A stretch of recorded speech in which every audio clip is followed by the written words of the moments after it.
Hi, this is Julie with Beadaholique, and I want to introduce you to the Nunn Design Summer 2016 collection. So these are really fun pieces that you can incorporate into your jewelry designs. And I'm going to start over here with these little Itsy charms. Now these are adding to the previous Itsy charms which have been released by Nunn Design in the past. And these three new designs all feature a spiritual element. So we have the yin-yang symbol, the Star of David, and the cross.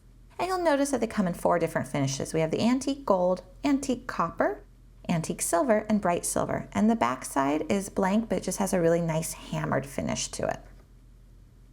I'm going to move along up to these horizontal flat tags. So these are nice because they've got the 2 holes up top, which is perfect for turning them into necklaces. You might even want to consider hanging some gemstone chain from them. That would be really pretty.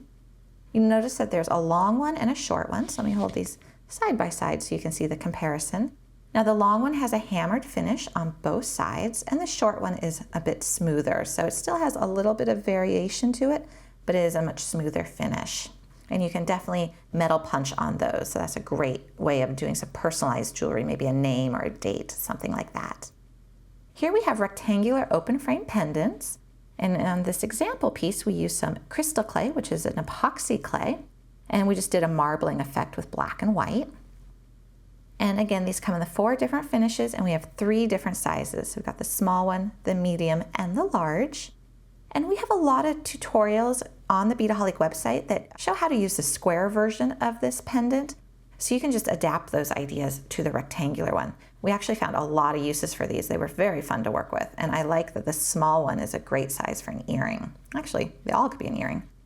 I'm going to move up now to a really unique piece. So here we have these open back bezels, and they actually have a channel setting along the outside that you can embellish.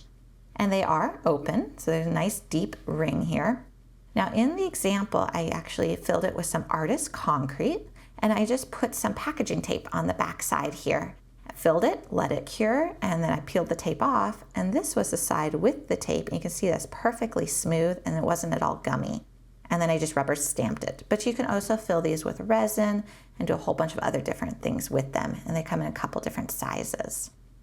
Now last but not least, we have some sized rings. So you see here that they've got these nice hammered bands, and the bands themselves are 4 millimeters wide and this little tiny bezel. And this one we've gone ahead and filled it with that crystal clay again. But you'll see it's a nice bezel to fill, maybe with a flat back crystal or a chaton or something like that. I'm going to put one on here, so first show you the different sizes. 6, 7, and 8. So those are ring sizes, and I'm going to put the 6 on my finger so you can see what it looks like. And I really like how antique, almost ancient these look, much like you found them in an archaeological site in Rome or something fun like that. So all of these pieces that you see here are available at Beadaholique, along with tutorials showing how to use them.